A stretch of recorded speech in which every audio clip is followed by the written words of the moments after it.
시청자 여러분 안녕하십니까? 하루의 뉴스를 정리해드리는 YTN 뉴스나이트입니다.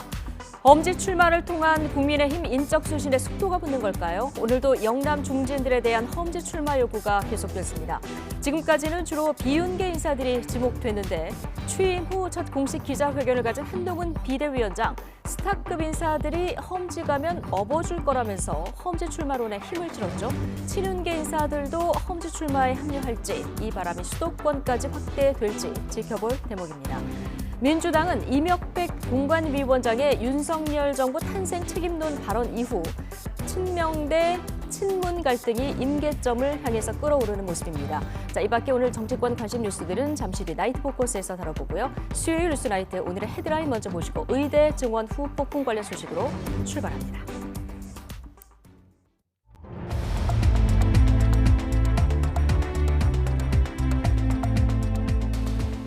2월 7일 수요일 뉴스나이트 주요 뉴스입니다. 의대 증원 방침에 총파업을 선언한 의사협회가 대응책을 논의하는 가운데 일부 대학병원 전공의들이 집단 사직서 제출을 검토하는 것으로 알려졌습니다. 정부는 엄정 대응 방침을 밝혔습니다. 인천에서 대규모 전세 사기를 벌인 혐의로 기소된 이른바 건축왕 남모 씨에게 1심에서 법정 최고형인 징역 15년이 선고됐습니다. 재판부는 사회 공동체 신뢰를 무너뜨린 악질적인 범행이라고 질타했습니다. 국민의힘이 영남권 중진 의원들에게 험지 출마를 요구하며 인적 쇄신의 속도를 내고 있습니다. 민주당에서는 공관위원장이 띄운 친문 책임론이 당 내홍으로 번지고 있습니다.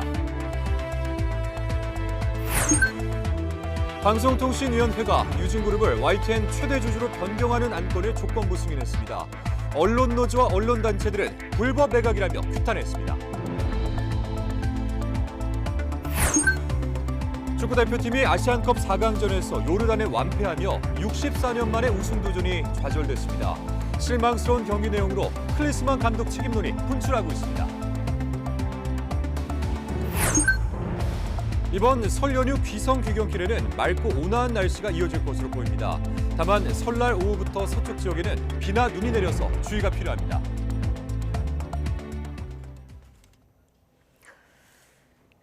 의대 정원 확대 집단 행동을 예고한 대한의사협회 대의원회가 오늘 저녁 임시 총회를 열었습니다.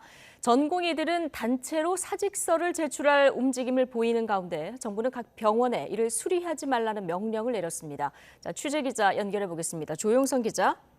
네, 사회정책부입니다. 네. 자, 의사협회 임시대의원 총회 지금 아직도 진행 중입니까? 저녁 8시에 시작된 총회는 1시간 반에 걸쳐 진행된 뒤 조금 전 마쳤습니다. 의사협회는 앞서 긴급 상임이사회에 이어 1시간 뒤 임시대의원 총회까지 잇따라 열었는데 이 자리에서는 의대 증원 저지를 위한 비상대책위원회 설치에 대한 논의가 집중됐습니다. 가장 강력한 비상대책위원회를 구성하고 회원 모두가 참여하는 강력한 투쟁으로 정부의 오만과 독선에 경종을 울려야 합니다. 결국 비대위 설치에 대한 안건이 가결됐고 조만간 비대위원장이 선출될 예정입니다. 앞서 총회는 설 연휴 이후 열릴 것으로 전망됐지만 상황이 긴박하게 돌아가면서 비대위 체제 전환이 요구됐고 전날 이필수 의사협회 회장이 사퇴하면서 집행부 공백이 생긴 점도 시기가 앞당겨진 이유로 꼽힙니다. 의료계의 집단 행동은 설 연휴 이후 구체적인 윤곽이 드러날 것으로 보입니다. 네, 여기에 전공의들은 단체로 사직서를 제출한다는 움직임까지 있군요.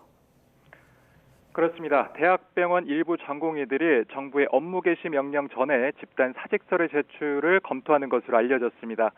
박단 대한전공의협의회 회장은 SNS에 2,000명은 너무 지나치다며 할 수 있는 모든 대응 방안을 강구하기로 했다고 강조했습니다.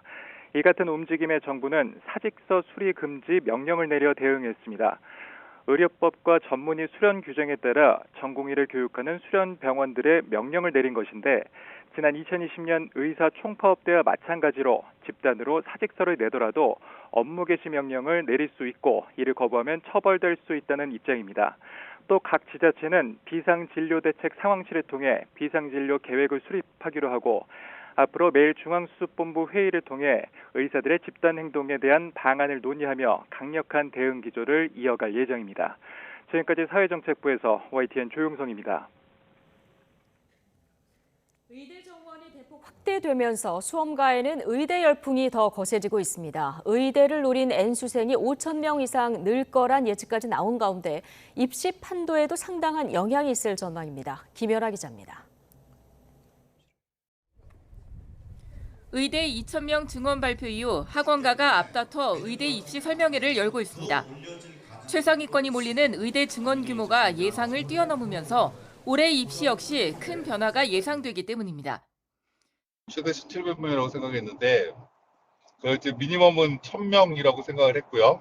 근데 이제 생각보다 모집 인원이 많아서 관심도가 워낙 많을 것 같아서 설명회 한번 해야 되겠다고 생각을 한 거죠. 학원가는 무엇보다 올해 입시에서 N수생이 크게 늘어날 거로 예상하고 있습니다. 이미 매년 N수생이 증가해온 데다 최소 5년 연속 2,000명 증원에 경쟁률이 떨어질 거란 기대까지 더해져 의대 지원자만 5,000명 이상 늘 거란 예측도 나옵니다. 이미 한 대형 입시학원에서는 올해부터 대학에 다니면서 N수하려는 학생을 위해 야간반을 추가 개설하기로 결정했습니다. 의대 합격선 역시 다소 낮아질 거란 분석인데 특히 비수도권 의대는 지역 인재 전형 정원이 60% 이상으로 확대될 가능성이 크고 이 경우 정원이 2배 가까이 늘어나면서 수시 기준으로 내신 합격선이 1등급 후반대까지 떨어질 수 있다는 전망도 나옵니다. 수능 최저가 있다고 해도 내신의 위력이 크단 말이에요. 이제 이게 내신이라고 하는 게 이제 학교마다 다르고 그래서 종잡기가 쉽지 않은데 그런 불구하고 제가 볼 땐 뭐 0.35등급 이상은 떨어질 것 같은데. 하지만 결과적으로는 합격선이 100분위 기준으로 1%도 떨어지기 힘들 거라서 한의대나 약대 등에서 의대로 진학하고 이공계에서 메디컬로 가는 연쇄 이동이 일어날 거란 분석입니다. 의대 진학을 노린 사교육 수요가 급증할 가능성도 높은데 교육부는 조만간 관련 대책을 마련한다는 입장입니다. YTN 김현아입니다. 국민의힘이 서병수, 김태호 의원에 이어서 조혜진 의원에게 야당 현역 의원이 있는 곳으로 지역구를 바꿔서 출마해달라고 요구했습니다. 여당 약세 지역으로 꼽히는 낙동강 벨트에 중진들을 차출하는 모습인데 다른 지역으로 험지 출마론이 확산할 가능성이 적잖아 보입니다. 강민경 기자입니다. 밀양, 의령, 함안, 창녕에 기반을 둔 3선의 조혜진 의원이 이번 총선에선 지역구를 변경해달라는 당의 요청을 받았습니다. 경남 김해갑과 김해을이 선택지로 제시됐습니다. 서병수, 김태호 의원의 경우처럼 김해는 민주당 현역 의원이 버티고 있는 곳인데 부산 북강서갑, 양산과 함께 낙동강 벨트에 속해 있습니다. 산업단지와 신도시가 많아 영남권에선 여당의 험지로 꼽힙니다. 인지도 있는 중진 인사를 내세워 이들 지역을 탈환하겠다는 게 국민의힘의 공식 입장입니다. 갑작스러운 통보에 조 의원은 늦지 않게 결론을 내겠다고 했지만 먼저 제안받은 5선의 서병수 의원이 수용 의사를 밝힌 만큼 거절하긴 쉽지 않을 거란 관측이 나옵니다. 4년 전과 마찬가지로 힘겨운 도전이 되겠지만 당이 결정하면 당의 결정을 존중하고 따르겠습니다. 당 안팎에선 이틀 연속 이어진 중진 험지 출마 요구를 인적 쇄신의 신호탄으로 보는 분위기입니다. 비주류 의원들에게만 희생을 강요하는 것 아니냐는 불만의 목소리도 감지됩니다. 윤석열 정부에서 중요 직책을 맡았던 인사들의 양지 출마 논란은 별다른 조처를 하지 않고 용산과는 상대적으로 거리가 먼 의원들의 물갈이에만 힘을 쏟고 있다는 겁니다. 한동훈 위원장은 이기는 공천을 강조하며 일단 이런 우려에 선을 그었습니다. 비주류 의원님들한테만 그런 요청이 몰린다는 지적이 있거든요. 좀 어떻게 보세요? 차차 보시면 아시게 될 겁니다. 국민의힘 공천관리위는 낙동강 벨트 외에 다른 곳에서도 지역구 이동을 요청하는 방안을 검토하고 있습니다. 험지 출마, 당을 위한 희생이란 명분으로 인적 쇄신에 불이 붙을 거란 전망이 나오는 이유입니다. YTN 강민경입니다. 국민의힘 공천심사에서 부적격 대상으로 분류된 김성태 전 의원은 당과 대통령 주변에 암처럼 퍼진 이른바 핵관들이 참담한 결과를 만들어냈다며 부적격 판정을 받아들일 수 없다고 밝혔습니다. 김 전 의원은 오늘 기자회견을 통해 이같이 말하며 대통령 측근을 자처하는 인사들로 같은 당 소속 박성민, 이철규 의원 등을 지목하며 이들이 자신의 입맛에 맞는 총선 구도를 만들고 공천까지 설계했다고 주장했습니다. 국민의힘 인재영입위원장이자 공천관리위원장인 이철규 의원은 김성태 전 의원을 향해서 말조심하라고 경고했습니다. 이 의원은 오늘 서울 여의도 중앙당사에서 기자들과 만나 공천 부적격 기준은 공간위와 관계없이 이미 당의 총선 기획단이 만들어놓은 기준에 따른 거라며 서운하겠지만 현실을 받아들여야지 왜 남을 원망하느냐고 반문했습니다. 더불어민주당 내에서는 윤석열 정권 탄생 책임론을 제기한 임혁백 공천관리위원장의 발언이 거센 후폭풍에 휩싸였습니다. 문재인 정부 출신 인사들을 겨냥한 사실상의 불출마 압박이라는 해석에 친문계가 반발하면서 당 내홍이 재현되는 분위기입니다. 김대겸 기자입니다. 최근 당내 일각에서 제기된 문재인 정부 출신 책임론을 공개적으로 저격하는 목소리가 당 지도부 회의에서 터져나왔습니다. 책임을 회피할 생각은 없습니다. 다만 통합의 정치, 연대의 정치가 절실한 때에 무엇이 범진보 진영의 승리를 안겨줄 수 있는지 치열하게 고민해야 합니다. 윤석열 정권 심판에 총력을 다해도 모자랄 판에 같은 편을 겨누는 뺄셈 정치를 해선 안 된다는 겁니다. 이재명 대표를 향해서도 최근 문재인 전 대통령을 만나 두 사람의 이름을 딴 명문정당을 다짐하지 않았느냐며 말의 잔치가 아니었기를 바란다고 꼬집었습니다. 가뜩이나 공천을 놓고 아슬아슬 이어지던 친명 대 친문 신경전에 임혁백 공천관리위원장의 윤석열 정권 탄생 책임 관련 발언이 기름을 부었다는 해석입니다. 본의 아니게 윤석열 검찰 정권의 탄생의 원인을 제공하신 분들 역시 책임 있는 자세를 보여주시기 바랍니다. 당 내용이 확산할 조짐이 보이자 친명계 핵심은 임 위원장 발언은 원론적인 수준일 뿐이라며 진화에 나섰습니다. 친명 대 친문 대결 구도를 만드는 건 악의적인 프레임이라며 단일 대우를 강조했습니다. 일반적인 정서가 우리가 정권 재창출에 실패했으니까 어떤 전 정부에서 어떤 중요한 역할을 했던 분들이 스스로 용단하는 게 필요하지 않겠냐 이런 의견도 있다는 그런 걸 반영해서 원론적인 말씀한 것 같습니다. 하지만 비명계를 겨냥한 친명계 자객공천 논란에 이어 친문 책임론까지 갈등의 불씨는 쉽게 사그라지지 않고 있습니다. 설 연휴 직후 통보될 현역 의원 하위 20% 명단이 단합과 분열을 가를 분기점이 될 것으로 보입니다. YTN 김대겸입니다. 윤석열 대통령의 신년 대담이 잠시 뒤 밤 10시 KBS에서 방송됩니다. 특별 대담 대통령실을 가다라는 제목으로 100분간 진행되는 방송에서 윤 대통령은 물가와 금리, 의대 정원, 늘봄 학교와 저출산 문제 등 국정 현안에 대해서 소상히 답할 전망입니다. 여소야대 상황과 이른바 거부권 문제, 여당 지도부와의 관계 등 정치적인 현안뿐 아니라 부인 김건희 여사의 명품 가방 수수 논란에 대해서도 언급한 것으로 알려졌습니다.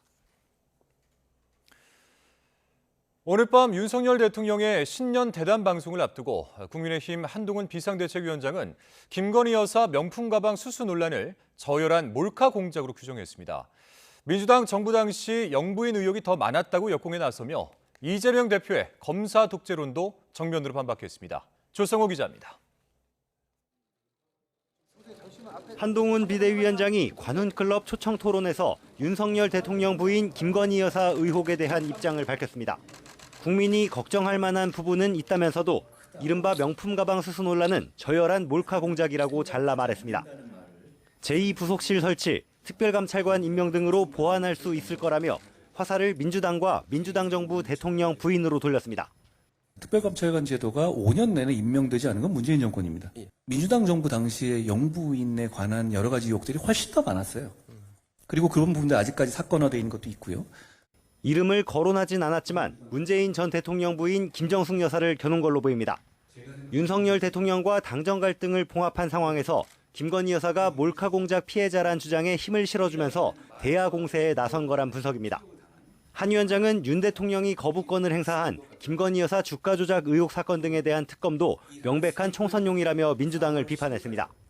검사 독재가 있다면 이재명 대표는 지금 감옥에 있을 거라며 사법 리스크까지 정조준했습니다.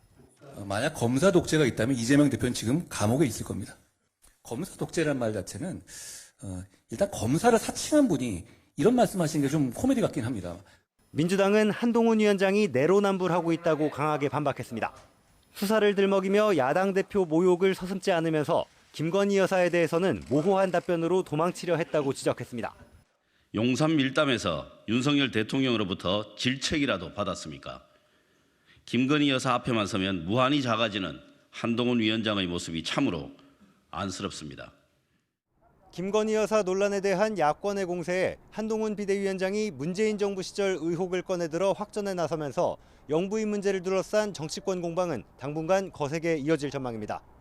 YTN 조성호입니다.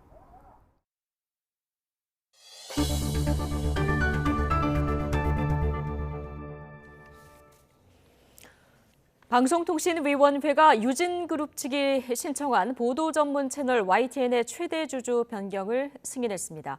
단 미디어 분야 전문 경영인을 대표로 선임하고 보도와 편성 개입을 금지하는 등 10가지 조건을 달았습니다. 김태민 기자입니다. 방통위가 유진그룹의 특수목적법인 유진 ENT를 YTN의 최대 주주로 변경하는 안건을 승인했습니다. 지난해 11월 말 이동관 전 위원장 당시 구체적 투자 조건과 재무 건전성에 문제가 있다며 승인을 보류한 지 2달여 만입니다. 방통위는 다만 보도 전문 채널의 사회적 역할을 고려해 공공성과 공정성을 확보할 수 있는 10가지 조건을 함께 달았습니다. 우선 YTN의 대표이사를 미디어 분야 전문 경영인으로 선임하고 사회이사와 감사도 유진그룹 측과 관련 없는 독립된 인물이어야 한다고 선을 그었습니다. 또 최대 주주에 유리한 보도나 홍보성 기사를 강요하는 방식 등으로 YTN의 보도와 편성에 개입해선 안 된다고도 강조했습니다. YTN의 재무 건전성을 유지할 수 있는 방안도 여럿 달았습니다. 불리한 자산 매각이나 내부 거래를 금지하는 동시에 배당금도 YTN을 위해서만 사용하라고 제안했습니다. 또 앞으로 5년 동안 400억 원 규모 재원을 추가 투자하겠다는 유진 측 계획도 잘 지켜야 한다고 덧붙였습니다. 방통위는 그러면서 이런 조건 등을 포함한 유진 측의 계획 이행각서가 성실히 지켜지는지 매년 점검하겠다고 강조했습니다. 만약에 그 확약서 조건을 위반한다고 한다면 그 부분에 대해서는 재승인 연계라든가 여러 가지 법적인 사항 등을 통해서 그 책임 이행 여부에 대해서는 저희가 확인할 것이고. 이로써 지난해 10월 한전 KDN과 한국마사회로부터 YTN 지분 30.95%를 3,199억 원에 낙찰받은 유진그룹 측이 YTN의 최대 주주로서 법적 지위를 확보하게 됐습니다. 유진 측은 YTN이 뉴스 전문 채널 본연의 역할을 수행할 수 있도록 모든 지원을 아끼지 않겠다고 밝혔습니다. YTN 김태민입니다. 정부의 공공기관 효율화란 명분에 밀려 한전 KDN이 기존 입장을 뒤엎으면서 시작된 YTN 지분 매각 과정은 정부의 언론 장악 시도라는 비판 속에 끊임없는 논란을 낳았습니다. 특히 정원 5명 중 2명뿐인 방송통신위원회가 보도 전문 채널 민영화 결정을 시간에 쫓기듯 내렸다는 점과 애초 계획과 달리 대주주 지분의 통매각이 이루어진 배경은 앞으로도 계속 문제가 될 것으로 보입니다. 유아론 기자입니다. 정원이 5명인 방송통신위원회가 대통령 추천목 2명으로만 구성된 기형적인 2인 체제에서 중요한 결정을 하는 것에 대해 야당은 물론 사법부도 문제점으로 지적하고 있습니다. 서울고등법원은 지난해 말 방통위가 2인 체제에서 내린 공영방송 이사진 해임과 관련한 집행정지 결정문에서 2명의 위원만 참여해 이루어진 결정은 다툼의 여지가 있다고 밝혔습니다. 그러면서 방통위는 정치적 다양성을 위원 구성에 반영함으로써 입법 목적을 달성한다고 2인 체제의 위법성을 지적했습니다. 합의제 기구인 방통위가 2인 체제로 운영되며 공영방송 이사진 해임, 언론의 민영화와 같은 중대 사안을 연이어 결정하는 데 대한 비판은 언론학계에서도 나오고 있습니다.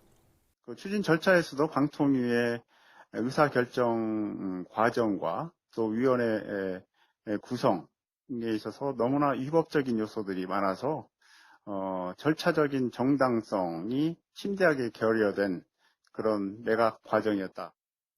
YTN 대주주 지분의 통매각도 논란입니다. 애초 계획과 달리 매각 주관사인 3.1회계법인이 한전 KDN과 한국마사회 지분을 합쳐 통매각을 진행하면서 방송법상 30%를 초과해서 지분을 소유할 수 없는 대기업과 신문사 등이 입찰에서 배제된 점이 문제라는 것입니다. 통매각보다는 지분을 따로 파는 것이 더 매각 이익을 극대화할 수 있다는 전문가 지적도 나오고 있습니다. 공동매각이 시너지를 올린다 이 얘기는 3일이치조라고 하는 소리고 객관적으로 보면 21%인 때가 몸이 가벼울 때가 팔기가 좋지. 물량이 너무 작다 그러면 그때 가서 이제 같이 손잡고 연합하면 되지. 또 이동관 전 방통위원장 체제에서 유진그룹 측이 사업계획서를 낸 지 하루 만에 방통위가 기다렸다는 듯이 심사 계획을 의결한 점과 방통위의 보류 결정 후 유진 측의 400페이지 분량 추가 제출 자료에 대해 심사위원회 심사가 생략된 점을 두고도 특혜 시비와 부실 심사 논란이 일고 있습니다. YTN 유환홍입니다. 방통위의 YTN 최대 주주 변경 승인과 관련해 언론노조와 한국기자협회는 YTN 졸속 매각은 불법이라고 강도 높게 규탄했습니다. 전국 언론노동조합은 기자회견을 열고 무자격 자본이 급조한 유진 ENT에 YTN을 넘기는 것은 언론 장악을 넘어 범죄의 영역이라면서 이같이 지적했습니다. YTN 노조는 사형화 전 과정을 원점으로 되돌리기 위해서 법적 투쟁에 나서겠다고 강조하며 다음 주 집행정지 가처분 신청과 함께 본안 소송도 함께 제기할 예정이라고 밝혔습니다. 인천 미추홀구 전세 사기 주범 남모 씨에게 1심에서 사기 범죄로는 최고형인 징역 15년이 선고됐습니다. 재판부는 남 씨 등의 범행이 생존 요건을 침탈해 청년 4명의 생명을 앗아갔고 사회 공동체의 신뢰를 망가뜨렸다며 강하게 비판했습니다. 우종훈 기자의 보도입니다.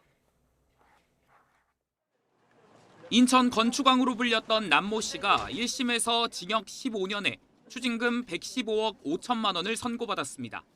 징역 15년형은 사기죄로는 법정 최고형입니다. 남 씨는 전세 보증금을 반환해줄 뜻이나 능력이 없으면서도 피해자 191명을 속여 보증금 148억 원을 가로챈 혐의를 받아왔습니다.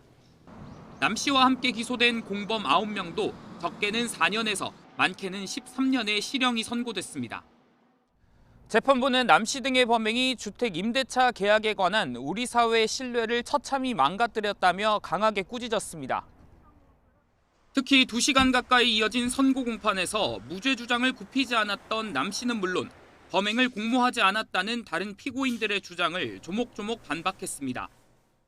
재판부는 주택 2,700여 채를 가진 남 씨의 사업이 감당할 수 있는 범위를 넘어서 필연적으로 임차인 보증금을 떼먹을 수밖에 없는 구조였다고 판단했습니다.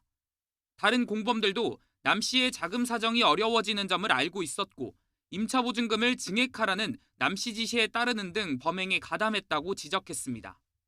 이어 사기죄는 법정 최고형이 15년에 그쳐 그 이상 선고할 수 없다며 입법부의 집단사기범죄 처벌을 강화해달라고 촉구했습니다.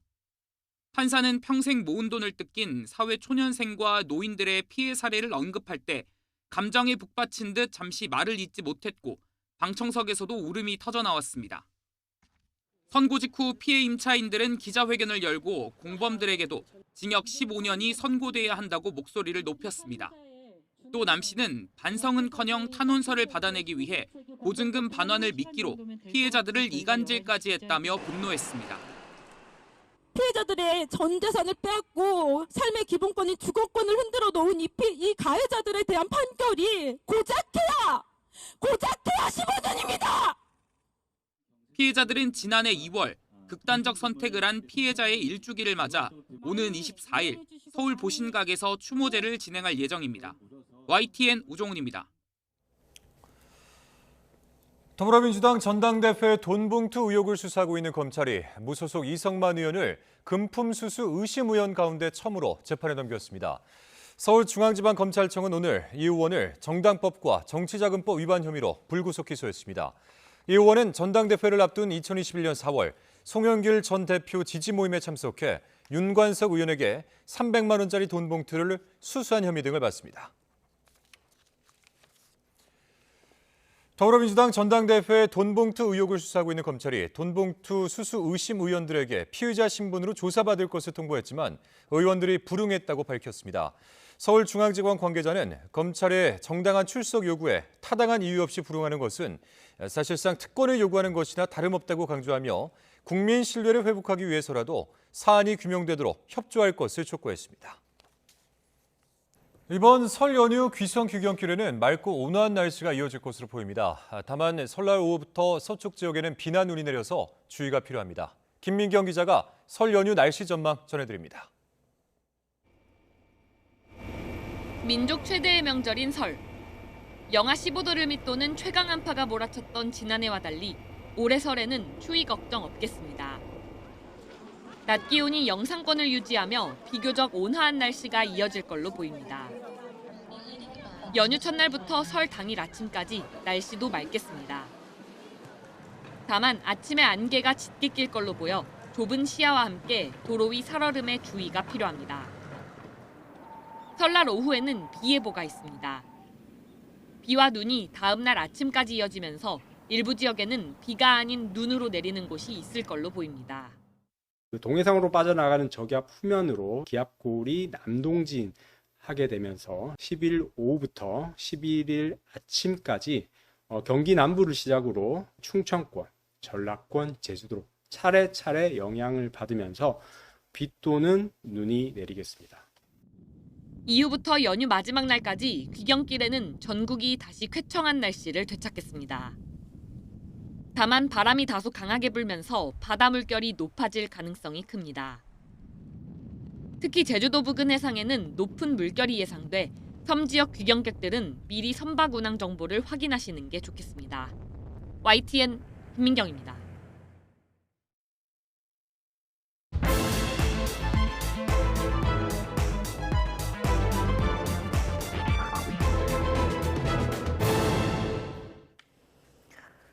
오늘의 정치권 관심 뉴스를 짚어보는 나이트 포커스, 송영훈 국민의힘 법률자문위원 그리고 성지훈 민주당 정책위 부의장 두 분과 함께하겠습니다. 어서 오십시오. 반갑습니다. 예, 안녕하십니까. 자, 한동훈 국민의힘 비상대책위원장 오늘 취임 후 첫 공식 기자회견을 가졌습니다. 중견 언론인 모임인 관훈클럽 초청 토론회에서 여러 가지 현안에 대해서 거침없는 주장을 펼쳤는데요. 일단 가장 민감한 질문은 역시 이제 김건희 여사 가방 관련 논란에 대해서 어떻게 생각하는지에 대한 의견을 다시 한번 물어봤는데, 자, 기본적으로는 몰카 공작이지만 국민이 걱정하실 부분이 있다. 기존 입장을 재확인했다고 보면 될까요? 그렇죠. 기존 입장을 재확인했고 사실은 최초에 이 사건을 언급했던 거에 하고 비교를 해보면은 네. 뭐 발언 내용이나 기조가 바뀐 것 같지는 않아요. 그리고 이제 10시가 넘었으니까 이제 대통령 신년 대담이 방영이 되고 있을 텐데 네. 아마 이제 어떻게 말씀을 하셨는지도 곧 확인이 될 것 같습니다. 네. 예. 네, 한동훈 비대위원장 발언이 있었고 네. 대통령 발언을 이어서 좀 확인을 해봤으면 하는 얘기를 해주셨고요. 자, 김건희 여사 명품백 논란에 대해서 국민 걱정하실 부분이 있다 이 얘기를 하면서도 역시나 오늘도 방점은 몰카 공작이다 여기에 찍혀 있거든요. 거기다 오늘 어떤 얘기를 덧붙였냐면, 자, 이 영부인 의혹은 민주당 시절에 더 많았다. 자, 이 얘기를 덧붙여서 지금 한동훈 위원장이 대야 공세로 전환한 거 아니냐 이런 분석도 나오던데요. 참 비겁한 것 같아요. 예. 그리고 기존의 정치인들과 별반 다를 바 없는 정치 레토릭을 구사하고 계신 것 같습니다. 뭐 본인의 아니면 본인의 정당에 대한 비판을 하면은 항상 또 다른 정당 이야기하고 다른 정당 너네도 그렇지 않았어? 또 누구도 그렇지 않았어? 이런 식의 레토릭은 기존에 좀 오래된 정치인들이 구사하는 레토릭이거든요. 그렇기 때문에 이번 대담에서 특히 이번 대답에서 나온 한동훈 위원장은 뭐랄까 새로운 인물은 맞는데 새로운 정치를 추구하는 사람은 아닌 것 같다. 그리고 좋은 공격수는 맞는 것 같아요. 공격은 정말 잘하시는 것 같아요. 근데 네. 이런 좀 불편한 질문을 수비하는 능력은 참 부족해 보인다. 왜냐하면 항상 수비할 타이밍에 계속 공격만 하시더라고요. 그런 것들이 좀 드러나지 않았나라고 보고 있습니다. 수비할 타임에 공격만 했다. 어떻게 들으셨습니까? 그런데 과거에 이제 그 전직 대통령 배우자, 그러니까 김정숙 여사죠. 김정숙 여사에 관해서 뭐 여러 가지 또 의혹과 문제 제기가 있었던 것은 사실 아닙니까? 대표적으로 뭐 타지마를 가신 사건이라든가 또 이제 그 고가의 그 옷을 협찬을 받았는데 그 옷이 나중에 어디에 귀속됐냐 뭐 이런 논란도 있었고 그런 것들을 생각해 보면은 과거에 그런 부분에 대해서 국민들께서 아주 납득할 수 있을 만큼 이렇게 규명이 되고 넘어가진 않았기 때문에 그런 부분에 대해서 환기 정도의 언급은 할 수 있다고 봅니다. 네. 예. 김정숙 여사 한마디 해야 될 것 같은데요. 네. 그 타지말 그거는 이제 영부인으로서 그 처신이 적절했느냐 그건 따져봐야 될 문제라고 생각합니다. 그리고 명품 그 옷이었죠 그때는 옷과 관련돼서도 뭐 추가적으로 나온 증거가 없습니다. 증거를 제시하면 되는 것인데 그것을 뭔가 지금 김건희 여사의 좀 막 증거가 점점 나오고 있는 이 피의 혐의, 범죄 혐의로 지금 추정되는 그런 것들과 직접 비교하는 것은 좀 부적절하다고 생각합니다. 범죄 혐의라고까지 언급을 하셨나요? 아니, 그렇게 언급하진 않았고요. 다만 이제 어쨌든 이 문제는 지금 대통령께서 신년 대담에서 또 언급을 하고 계실 거기 때문에 대통령의 언급을 한번 지켜보도록 하겠습니다. 양쪽이 네, 고소고발돼서. 네. 그러면은 대통령의 언급을 좀 지켜보자 말씀하셨는데 국민 눈높이에서 봤을 때 대통령이 어느 정도 수위까지 발언을 할 거라고 예상하십니까? 지금은 이제 방송에 들어갔기 때문에 네. 예측을 하는 게 의미가 없고 뭐라고 말씀하셨느냐에 따라서 그 당정이 어떻게 하는지가 중요합니다. 예. 그러니까 이거를 이제 국민들께서 판단하실 건데 네. 국민들께서 만약에 이걸 보시고 충분하다고 이해를 해주셔도 그게 끝은 아니죠. 그러니까 어떤 실천적인 조치가 뒤따라야 되고 네. 이부속실 부활이라든가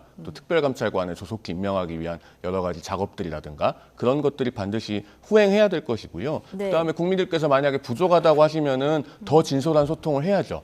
그건 뭐 말할 것도 없고요. 그리고 이 건과는 별개로 대통령께서 그 국민들과 소통하는 그 보폭, 활동 반경 이런 거는 분명히 넓힐 필요가 있습니다. 기자회견 같은 폭넓은 소통이 있어야 국민들께서도 대통령의 진정성을 이해할 수 있고 또 대통령이 어떤 고민을 갖고 계신지 국민들도 알 수가 있고 그렇기 때문에 그건 앞으로 좀 반드시 그 소통의 폭을 넓힐 필요는 있다고 봅니다. 오늘 대담을 기점으로 해서 앞으로 국민들과 소통의 폭을 어떤 형식으로도 좀 넓혀야 된다. 그렇습니다. 뭐 자, 실시간 기자회견이라든가 예. 앞으로는 있어야 될 걸로 봅니다. 예.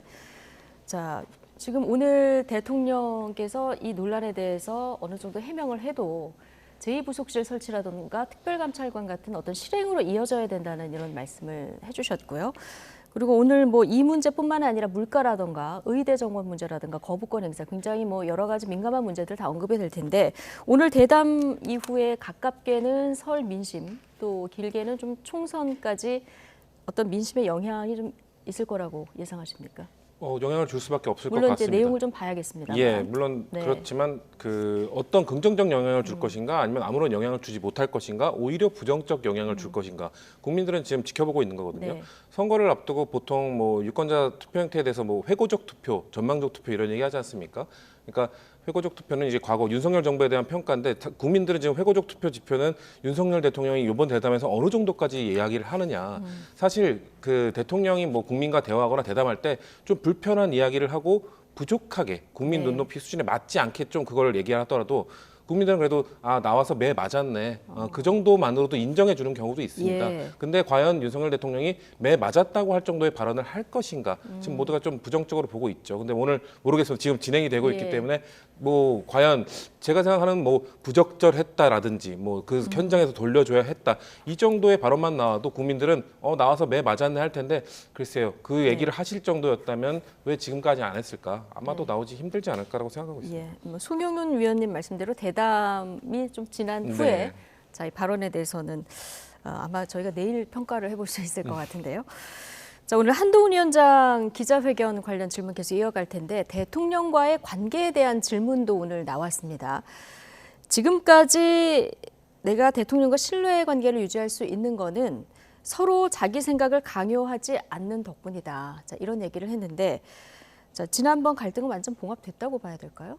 그렇게 봐야 되겠죠. 예. 그 뒤로 뭐 어떤 가시적으로 갈등이나 이견이 촉발된 게 없지 않습니까? 그리고 이제 개인적인 관계가 낄 자리가 없다라고 하는 그 워딩은 한동훈 위원장이 평소 강조하는 어떤 선민후사, 보통 이제 선공후사라고 하는데 한동훈 위원장은 선민후사라고 표현을 하죠. 네. 그 철학의 연장선상에서 말한 걸로 그렇게 이해가 됩니다. 그러니까 국사는 사감으로 하지 않는다는 것이죠. 그렇게 할 때 국민들로부터 여당이 인정을 받고 신뢰를 받고 위임을 받아서 네. 총선을 승리할 수 있다라고 하는 본인의 역할과 목표를 아주 명확하게 인식을 하고 있는 걸로 보여요. 예. 그것이 어떻게 보면은 본인의 위치에서 또 대통령과 정부를 가장 잘 도울 수 있는 길이 아닌가 그렇게 보고 있는 걸로 이해됩니다. 예, 공적 일을 하는데 개인적 관계가 낄 자리가 없다. 자, 이 발언은 어떻게 들으셨습니까? 뭐 공과 사를 구분하겠다라는 그냥 원론적 이야기를 하신 거라고 보고요.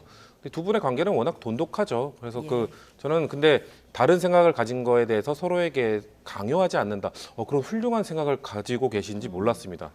그런데 여쭙고 싶은 게 그렇다면은 왜 사퇴 요구를 했을까요? 비서실장을 보내서 분명 다른 생각을 가졌기 때문에 사퇴 요구를 한 것 아닌가요? 라고 되묻고 싶고 그리고 그런 좋은 생각을 야당 혹은 좀 이견을 갖고 있는 그룹들에 대해서도 똑같이 적용해 주시면 어떻겠나라고 꼭 부탁드리고 싶습니다. 왜냐하면 지금까지 윤석열 대통령이 펼쳐온 국정 운영을 보면은 좀 이견이 다른, 생각이 다른 그룹에 대해서 다 카르텔화 시키고 노사 카르텔, 노조 카르텔, 사교육 카르텔, 시민사회 카르텔, 운동권 셀 수 없이 많습니다. 다 카르텔화 시키고 뭔가 다른 그 의견에 대해서 강요하지 않았습니까?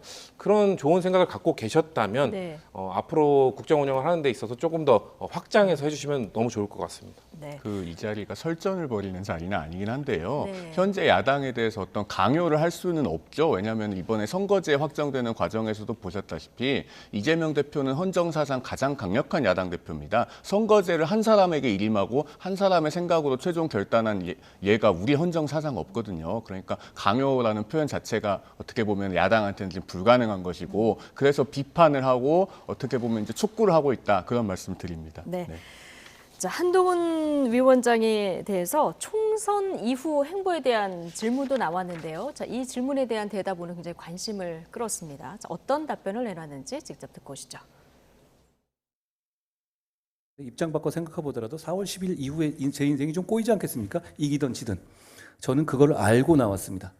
그렇기 때문에 그 이유는 정말 생각하지 않고 있습니다. 근데 이번 총선에서 저희가 저희가 지금 생각하는 그 목표를 달성하지 못한다면 저는 당연히 비상대책위원장직에서 물러날 겁니다. 오해가 있으신 것 같은데요. 저는 이기면 안 떠납니다. 이기든 지든 총선 이후에 제 인생은 꼬이지 않겠나. 이걸 내가 알고 나왔다. 자, 이런 얘기를 했고요. 그리고 지면 내가 비대위원장직에서 바로 물러나겠지만 이제 꼬리 질문을 받고 이기면 당에 남을 거다 이 얘기를 했거든요. 어떻게 해석하십니까? 본인의 리더십을 극대화하기 위해서는 이기면 떠나지 않는다고 얘기해야죠. 예. 실제로 당원상의 비대위원장 임기가 기본이 6개월이고 이제 한 번 연장해서 최대 1년 아닙니까? 네. 그러니까 임기상으로도 4월 11일에 끝나는 것도 아니고 물론 이제 총선에 패배하면은 비대위원장직에서 물러날 거라는 취지로 얘기는 했어요. 그러니까 배수진을 친 것은 맞고 네. 그런데 본인의 리더십을 극대화하기 위해서도 이렇게 이기면 떠나지 않는다라고 예. 얘기를 해야 되지만 또 한 가지 지금 본인이 내걸고 있는 그 정치개혁 아젠다들 특히 국회의원 특권 폐지 같은 것들은 여의도 외부에서 온 한동훈 위원장이 주도를 하고 있기 때문에 설득력이 있거든요. 그런데 본인이 총선 끝나고 다시 여의도 밖으로 나가겠다고 하면은 그것은 유권자들에게 굉장히 소구력이 떨어질 겁니다. 네. 그러니까 내가 총선 승리하고 나면은 일정 기간 동안은 계속 당을 이끌고 이 문제를 챙기겠다고 얘기를 해야 유권자들로부터 높은 신뢰를 받을 수 있겠죠. 네. 그런 고려도 저는 포함된 것으로 읽었습니다. 예, 리더십이 극대화한다는 이런 발언으로 해석을 해주셨는데 이게 대권 도전에 대한 질문이었거든요. 질문 자체가. 그리고 스트라이크 존을 좀 넓힐 것이다 이런 얘기도 해서요. 이후 행보에 대해서는 어떻게 보십니까? 대권에 대해서는 사실 약간 여지를 열어놨다는 해석도 나오던데요. 대권에 대해서는 한동훈 비대위원장이 아직까지 정말 아무 생각이 없는 걸로 예. 보이고요. 그것에 관해서 명시적으로 답을 하지도 않았고 사실은 제가 이 관훈 토론회를 처음부터 끝까지 다 봤습니다. 네. 봤는데 사실은 그런 부분에 대해서 어떤 답을 기대하거나 의도하고 던진 질문들이 이거 말고도 있었어요. 네. 뭐가 있었냐면 한동훈 비대위원장에게 동료 시민이라고 하는 표현이 마음속에 꽂힌 것이 언제냐, 그 계기가 뭐냐라는 질문이 한 2번 정도 연달아서 나왔습니다. 그게 원래 미국에서는요, 그 My Fellow Citizens라고 하는 제목으로 된 연설문집이 있습니다. 미국 네. 대통령들의 취임사를 모아놓은 연설집인데요. 사실은 이제 그런 것들을 어떻게 보면 예상하고 던진 질문이 아닌가 했는데 한동훈 비대위원장은 그런 답을 하지 않더라고요. 예. 그리고 뭐 고대 그리스에서도 쓰던 표현이다 뭐 이런 얘기들을 네. 했고 그런 걸로 봤을 때 현재 어떤 대권을 의식하고 있는 것은 아닌 것 같고 우리 정치권의 문법으로 봐도 사실은 총선을 이겨야 그 다음이 뭐가 있어도 있는 것이지 지금 그 다음을 생각할 계제가 현실적으로도 아닐 겁니다. 네, 아마 중견 기자들이 질문을 했기 때문에 뭔가 기사가 될 만한 질문들을 계속 아마 오늘 던진, 저도 오늘 계속 봤습니다만, 자, 총선 이후의 인생은 생각하지 않는다. 그 이후의 진로는 생각할 겨를이 없다. 이런 얘기를 했는데요. 어떻게 들으셨습니까? 글쎄요, 스트라이크 존을 넓히겠다는 발언을 저는 사실상의 출마를 고려하고 있다. 출마 선언으로 봤거든요. 여지가 좀 있다 이렇게. 예, 왜냐하면 야구를 좋아하시니까 아마 스트라이크 존을 말씀하신 것 같은데 스트라이크 존을 넓힌다는 얘기가 이 볼이 스트라이크인지 볼인지 좀 애매하더라도 무조건 이 공에 대응을 하겠다는 거거든요. 그러니까 대권 출마가 나에게 옳은 길인지 아닌지 아직 판단이 잘 서진 않지만 아마 들어오면 대응을 할 수밖에 없게 될 것이다라는 사실상의 대권을 염두에 두고 있다는 저는 발언으로 받아들였고요. 네. 그리고 뭐 지면 이기면 이걸 얘기를 했는데 이기면 상황이 많이 꼬이죠. 왜냐하면 두 개의 태양이 생기는 거기 때문에 아직 집권의 임기의 절반도 지나가지 않은 대통령. 근데 국정 지지율은 낮고, 근데 총선 승리를 극적으로 이끈 여당 대표. 이게 불편한 관계가 될 겁니다. 두 분의 관계는 아마 돈독하기 때문에 저는 문제가 없을 것 같아요. 근데 아마 친한이 생길 것이고 친윤 의원이 생길 것이고 그 의원들 간의 갈등이 또 불거질 것이고 아마 지지자들 사이에서도 이미 최근에 한번 그 지지자들 사이에 갈등도 있지 않았습니까? 예. 그런 것처럼 그 갈등이 증폭될 거기 때문에 한동훈 위원장이 아마 아이고 이겨도 곤란하고 저도 곤란하다. 그래서 꼬였다 이렇게 표현하신 게 아닌가 생각합니다. 네, 자 같은 발언에 다른 해석을 듣고 왔는데요. 어쨌든 총선 목표에 대해서는 언더독이란 표현을 썼고요. 뭐 의석수는 제시를 안 했고 민주당 총선 목표가 151석이죠. 여기에 대해서는 이재명 대표의 목표는 자기 생존이다 이렇게 꼬집기도 했는데, 자 이재명 대표의 검사 독재 청산론에 대해서도 오늘 비판 수위를 한껏 끌어올렸는데요. 발언 듣고 오시겠습니다. 만약 검사 독재가 있다면 이재명 대표는 지금 감옥에 있을 겁니다. 검사 독재라는 말 자체는 일단 검사를 사칭한 분이 이런 말씀하시는 게 좀 코미디 같긴 합니다. 이재명 대표님께 안타까운 점은 너무 거짓말을 많이 한다는 겁니다. 그것에 대해서 부끄러워하지 않는다는 것이 저는 충격적입니다. 이런 식의 질곡과 파도를 거쳐오시는데도 아직까지 당대표고 아직까지 이렇게 당을 장악한다? 대단한 정치력이라고 생각합니다. 그렇지만 저는 그 정치력은 배우고 싶지 않습니다. 국민의힘의 운동권 청산론에 이재명 대표가 들고 나온 게 검사 독재 청산론인데요. 자 여기에 대해서 검사 독재가 있다면 이재명 대표 지금 감옥에 있을 것이라고 맞받았습니다. 야당에선 당장 이게 야당 대표 모욕이다 이런 반응이 나왔는데요. 어떻게 들으셨습니까? 좀 워딩이 강하긴 한데요. 네. 틀린 말씀을 하신 건 아니라고 생각이 돼요. 그 검사 독재 프레임 자체가 좀 유효하지가 않은 게 제가 아마 지난주에서도 이 자리에서 비슷한 말씀 드렸던 것 같은데 정말로 우리나라가 검사가 독재하고 있는 나라면 검사 3명이 지금 민주당이 탄핵 소추해가지고 직무정지되어 있을 수가 없습니다. 그리고 뭐 민주당에 있는 그 여러 검사 출신 의원들 또 검사 출신 출마자들도 제가 지난주에도 이 자리에서 다 예시를 드렸고요. 그리고 아까도 말씀드렸지만 지금 우리나라 선거제를 누가 결정합니까? 대통령도 이걸 못 바꾸고 한동훈 비대위원장도 못 바꾸고 아무도 못 바꿉니다. 이재명 대표 한 사람의 입을 모두가 주시하다가 결국에는 이재명 대표가 준연동형 유지하겠다고 하니까 그걸로 지금 결론이 났잖아요. 지금 헌정사상 가장 강력한 야당 대표고 과거에 이회창 한나라당 총재가 의석수가 좀 많을 때 힘이 강했던 적이 있지만 이 정도는 아니었다는 거 다시 한번 말씀드립니다. 헌정사상 가장 강력한 대표 이재명 대표. 가장 강력한 야당 대표라고 야당 대표. 보는 거예요. 예. 좀 비슷한 얘기를 했는데 질곡을 겪고 아직도 당을 장악하고 있는 건 정말 대단한 정치력이다. 이게 장점을 물으니까 이 대답을 했는데 배우고 싶지는 않다 이렇게 좀 뼈있는 말도 하기도 해서요. 그러니까 사실 상대 후보에 대한 또 아니면 상대 진영에 있는 지도자에 대한 장점과 단점을 묻는 거는 새로운 질문은 아니죠. 과거에 뭐 20년 전, 30년 전 대통령 선거 토론회를 보면 다 있던 질문입니다. 근데 그때도 뭐 사이가 안 좋고 뭐 격렬하게 싸우는 정치인들은 있었는데 그래도 그 당시에 이렇게 장점에 대해서 이거 비아냥거린 거거든요. 어떻게 살아남았냐? 약간 이런 비아냥이 들어간 건데 이런 식의 속 좁은 정치를 보였던 정치는 좀 기억나지 않습니다.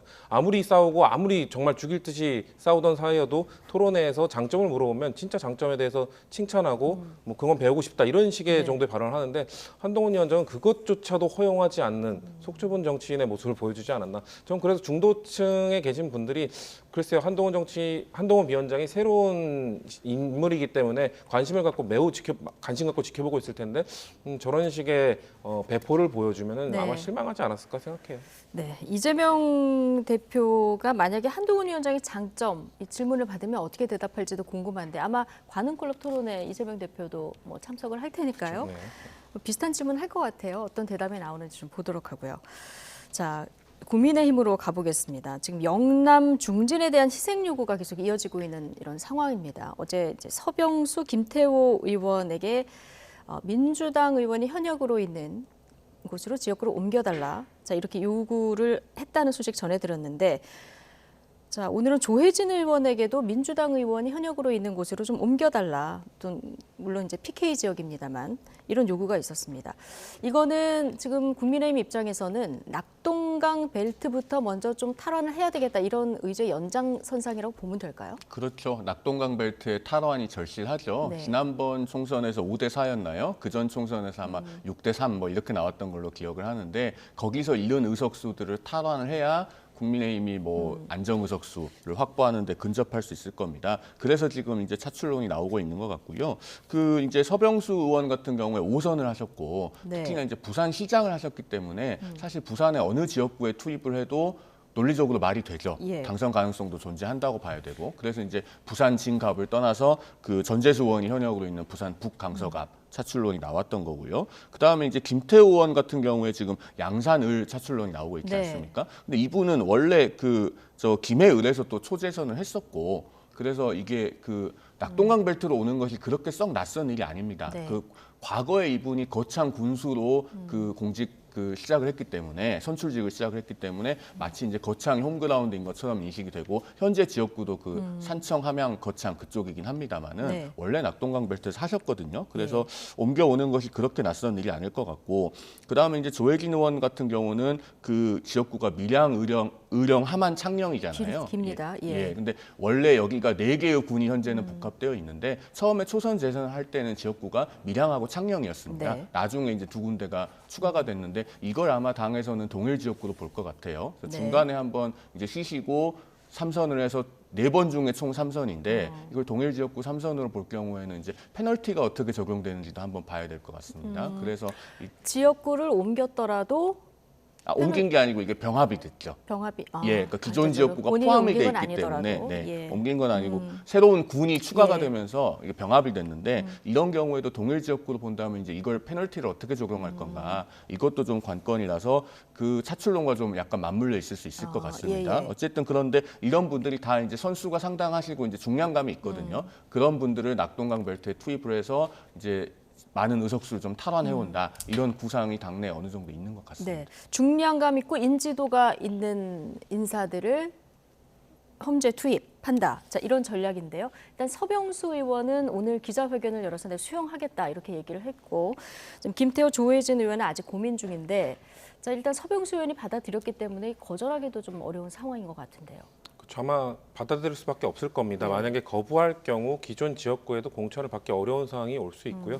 지금 낙동강 벨트에 국민의힘이 사활을 거는 이유는 매우 상징적인 곳이기 때문이죠. 모두가 알고 있다시피 민주당의 전직 대통령 2분이 살고 그 고향인 경남과 그 사저도 있고요. 예, 사저가 있는 그 지역이기 때문에 아마 그런 거에 대한 좀 상징적인 곳을 공략하겠다라는 의미로 오는 것 같은데요.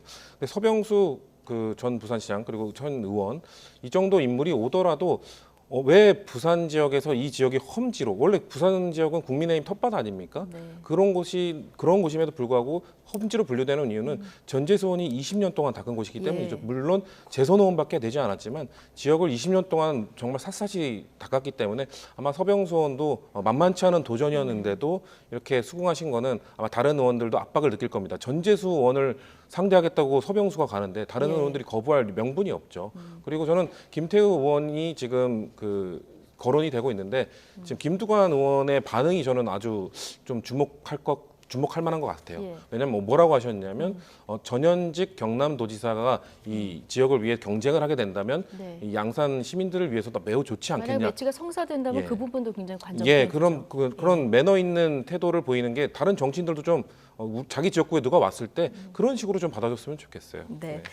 지금 이렇게 지역구 교통 정리가 이어지고 있는데 지금까지 이렇게 험지 차출 요구를 받으신 분은 대부분 이제 비윤계다 보니까 자, 비주류 의원들한테만 희생을 강요하는 게 아니라 이런 뭐 불만도 일부 감지된다 이런 후문도 있더라고요. 실제 당내 분위기는 어떻습니까? 글쎄요, 근데 이건 제 개인적인 생각인데 네. 꼭 비윤이라고 불리는 분들에게만 차출 요구가 있는지 저는 그건 좀 수긍하기 어렵습니다. 왜냐하면은 아까 서병수 의원 같은 경우에 물론 뭐 언론에서는 비윤으로 분류를 합니다만 예. 부산시장이기 때문에 부산시장을 역임하셨기 때문에 부산에서 가장 이제 탈환 필요성이 높은 지역구 중 하나인 부산 북강서갑에 차출하는 게 상당히 설득력이 있거든요. 그리고 네. 여기는 지난번 총선에서 2% 차이밖에 안 났단 않았던 곳입니다. 아까 우리 성 부의장께서 이제 전재수 의원이 지역구 관리 잘하는 곳이라고 했는데 지난번 총선에서 코로나로 민주당이 상당히 그 이득을 받는데도 불구하고 2% 차이밖에 안 났어요. 그래서 서병수 의원을 투입했을 때 상당히 그 호각세가 될 수 있을 만한 그런 곳이라고 생각이 들고요. 그 다음에 또 그 김태호 참모들이 양지만 찾는다는 비판도 많은데요. 대표적으로 강남 을이 그렇지 않습니까?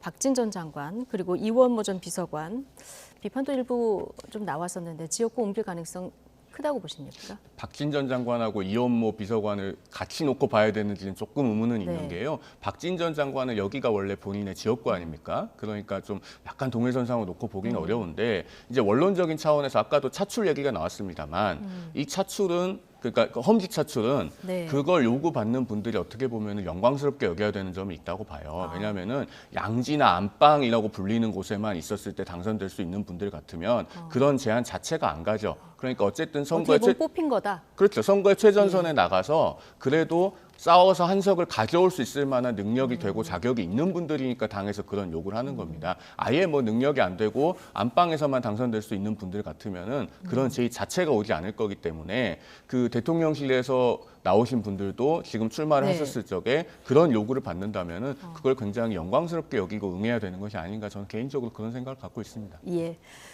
자, 국민의힘 공관위가 공천 신청자 29명 부적격자 어제 발표를 했는데요. 이 가운데 이제 김성태 전 의원, 자, 소위 핵관들이 만들어낸 결과다. 그래서 오늘 뭐 실명도 거론하면서 비판했는데 이 부분은 어떻게 보셨습니까?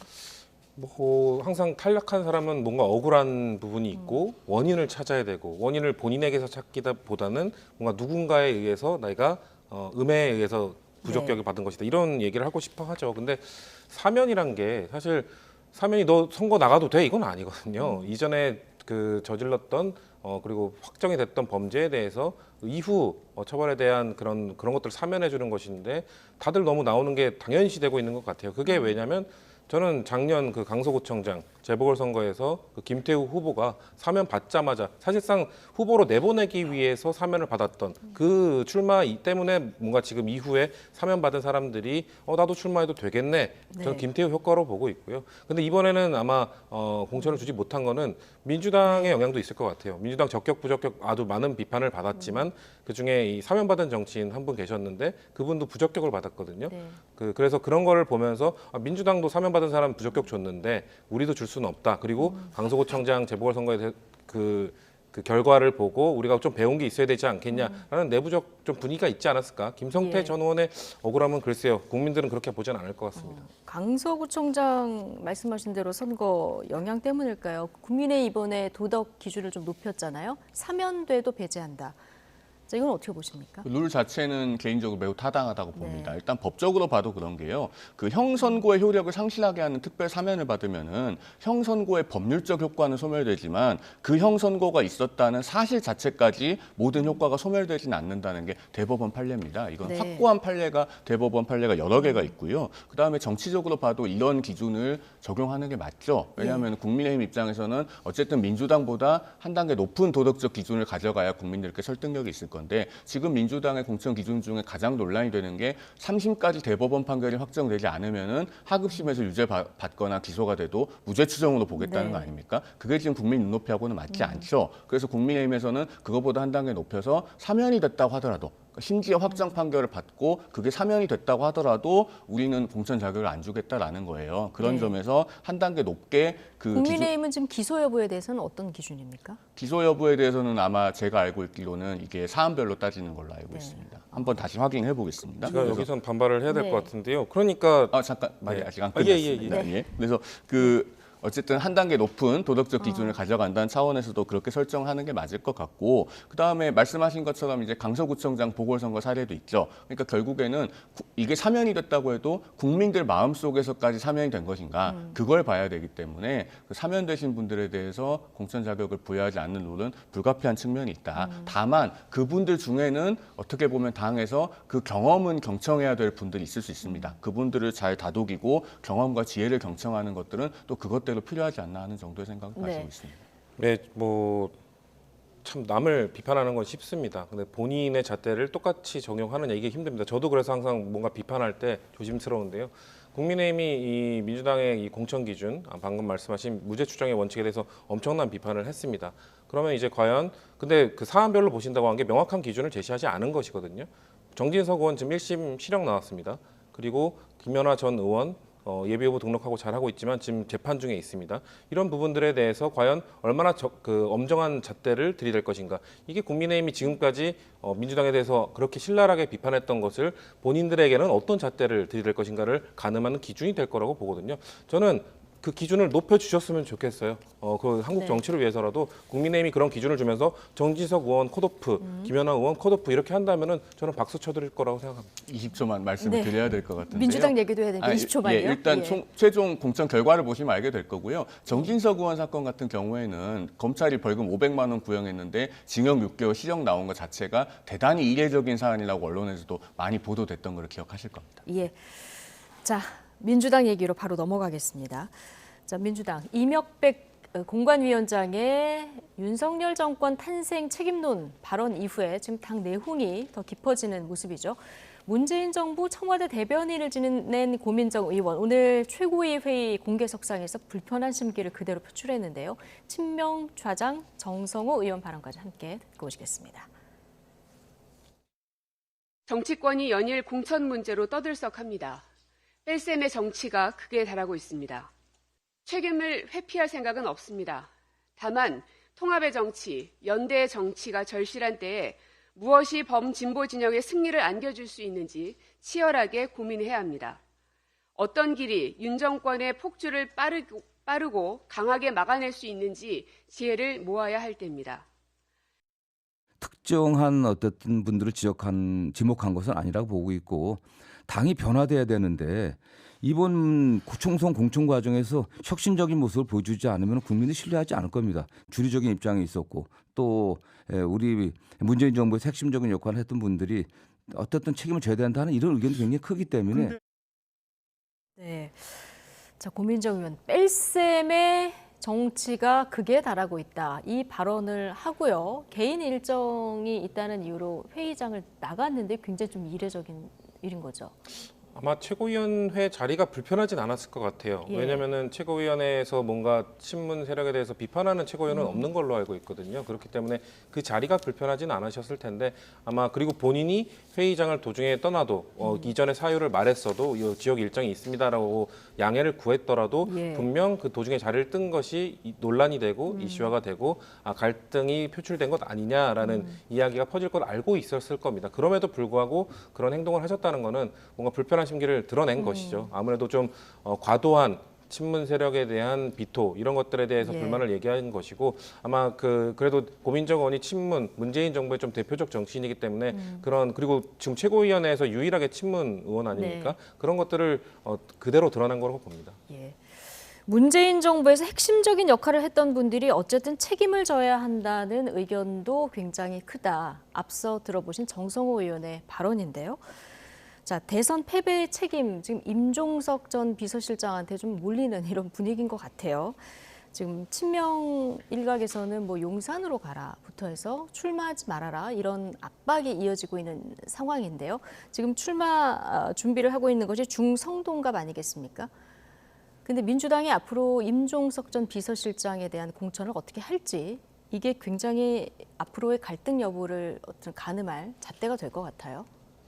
일단은 뭐 임종석 실장을 어디에 공천하느냐 혹은 심지어 공천을 주지 않느냐 이게 이제 친문을 어떻게 이번 총선에서 공천할 거냐에 대한 시금석이 되겠죠. 풍향계가 될 것 같은데 그 임종석 실장이나 노영민 실장 입장에서는 좀 억울한 점도 있을 것 같아요. 당내적인 입장에서 보면. 왜냐하면은 지금 민주당 현역 의원 164명 중에 문재인 정부 때 여당 의원이 아니었던 분이 있습니까? 사실은 문재인 대통령의 임기 절반을 여당 의원으로서 함께 했거든요. 그러면은 사실은 문재인 정부가 정권을 내줄 정도로 실패를 했으면은 그 여당 의원들이 다 공동 책임이 있는 거예요. 그거를 임종석 실장이나 노영민 실장 보고 십자가를 지라고 하면 당내적인 관점에서는 그분들이 억울하겠죠. 그다음에 이제 임종석 전 실장을 공천을 줄 거냐는 문제를 놓고 보면 164명의 민주당 현역 의원 중에 30%만 현역 교체율을 달성해도 50명 정도가 출마를 못합니다. 그분들을 뭐 이렇게 나중에 민주당이 만든다고 하는 그 비례 정당에도 보내야 될 것이고 또 탈당해서 출마하지 않도록 다독일 필요도 있을 건데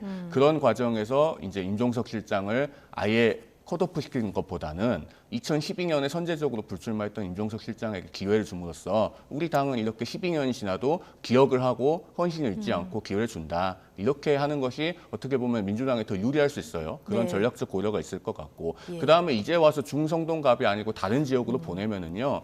그 윤희숙 전 의원이 출마 선언을 하면서 제기한 86 운동권 대 경제 전문가 프레임이 유효하다. 네. 즉 자신이 없다고 인정하는 꼴이 돼요. 그러니까 예. 임종석 전 의원이 마치 도망가거나 혹은 당에서도 그걸로는 승부가 안 되기 때문에 다른 지역으로 보내는 것 같은 그런 모양새가 되기 때문에 네. 민주당이 굉장히 선택하기 곤란할 거라고 생각합니다. 민주당이 이기는 공천을 하기 위해서 어떤 선택을 할지 굉장히 관심이 가는 부분이고요.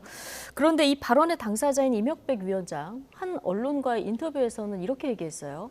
자, 임종석, 노영민 이 두 사람은 윤석열 정권 탄생에 그렇게 핵심적으로 기여하지 않은 분들이라면서 걱정할 필요가 없다라고 얘기를 했거든요. 그럼 이건 어제 발언에서 누구를 염두에 둔 걸까요? 글쎄요.